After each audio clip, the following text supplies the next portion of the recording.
Bonjour à tous, c'est Léa et aujourd'hui je vous retrouve pour parler sushi.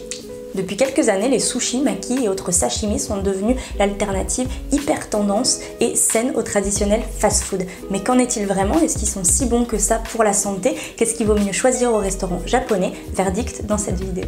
Le seul but de cette vidéo, c'est de vous informer sur ce que vous consommez vraiment et de vous aider à faire vos choix en toute connaissance de cause. Allez, donc on commence tout de suite par l'incontournable, le sushi. Alors le sushi, c'est ce que vous avez juste ici. Donc c'est des petites boulettes de riz vinaigré qui sont surmontées d'une tranche de poisson cru. Donc ici c'est tout simplement du saumon. Alors, attention, le sushi il a deux gros bémols. Le premier c'est le riz vinaigré. Le riz vinaigré c'est un riz gluant blanc auquel on ajoute du vinaigre, logique, mais auquel, et ça on le sait moins souvent, on ajoute une quantité importante de sel et de sucre. Deuxième bémol sur un produit comme celui-ci, c'est la proportion. Le saumon forcément il coûte beaucoup plus cher que le riz et donc on se retrouve avec des produits un peu déséquilibrés. Sur cela par exemple j'ai pesé, on a à peine 10 grammes de saumon pour 25 grammes de riz. Finalement on se retrouve ici sur un produit qui est riche en glucides, en sucre et qui est finalement pas si intéressant que ça d'un point de vue protéines et acides gras essentiels. Pour 6 petits sushis comme vous avez là, comptez 300 kcal.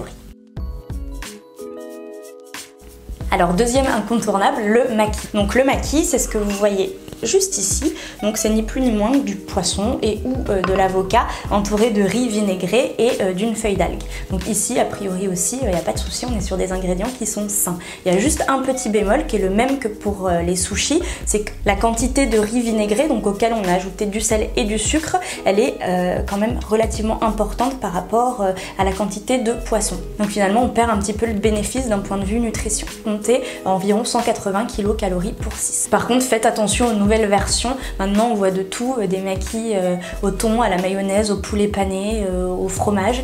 Alors là, forcément, c'est beaucoup plus calorique. Et puis, sur le plan nutrition, c'est carrément moins intéressant.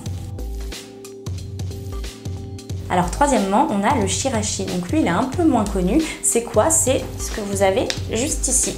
Donc c'est un bol de riz vinaigré qui est surmonté de tranches de poisson cru. Donc ici j'ai choisi du saumon, mais ça peut être aussi du thon, de la dorade. On peut parfois y retrouver de l'avocat et puis il peut être accommodé de différentes sauces, donc de la mayonnaise ou autre.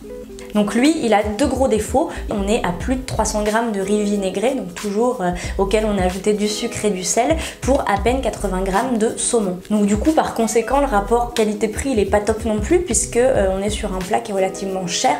En moyenne, il faut compter 15 €. Ça peut aller jusqu'à 18 € selon les restaurants. Alors finalement, le shirashi, il est bourré de glucides et de sucre et il est aussi super calorique. Selon les enseignes et les recettes, il faut compter entre 500 et 750 kcal pour un petit bol comme ça.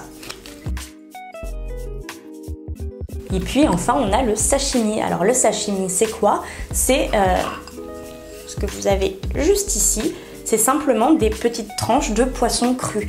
Donc ici encore j'ai tout choisi au saumon, mais ça peut être du thon, de la dorade, etc. Donc là, le gros avantage du sashimi, c'est qu'on est sur un produit brut. Il n'y a pas de superflu autour du poisson, c'est que du poisson. Donc du coup, on a un produit qui est très riche en protéines et en acides gras essentiels, en oméga 3. Donc là, on est sur une super alternative pour environ 6 petites tranches de poisson, comptez environ 150 kcal. Si vous êtes un habitué des restaurants japonais, vous savez très bien que les sushis en général on les mange pas tels quels, mais on les accompagne de sauce soja. La sauce soja salée, elle est relativement peu calorique, elle est très riche en sel, mais enfin si vous en consommez de temps en temps avec modération, il n'y a aucun souci. En revanche, faites attention, la sauce soja sucrée, ce qu'il faut savoir c'est qu'elle est 3 à 4 fois plus calorique. Pour une toute petite cuillère à soupe, il faut compter plus de 30 kcal, donc ça va très vite et elle est surtout bourrée de sucre. Évitez aussi de rajouter du riz en accompagnement, comme on vient de le voir, les makis, les sushis, le shirashi, c'est déjà super riche en riz. En revanche, vous avez plein de super alternatives. La soupe miso, par exemple, qui est juste ici. Alors ça, c'est ni plus ni moins que des protéines dans du bouillon, donc vous pouvez y aller, c'est super bien. Et puis, vous avez aussi, par exemple, les petites salades de choux, salades d'algues ou encore les edamame qui ont l'avantage d'être peu caloriques et de contenir plein de bons nutriments.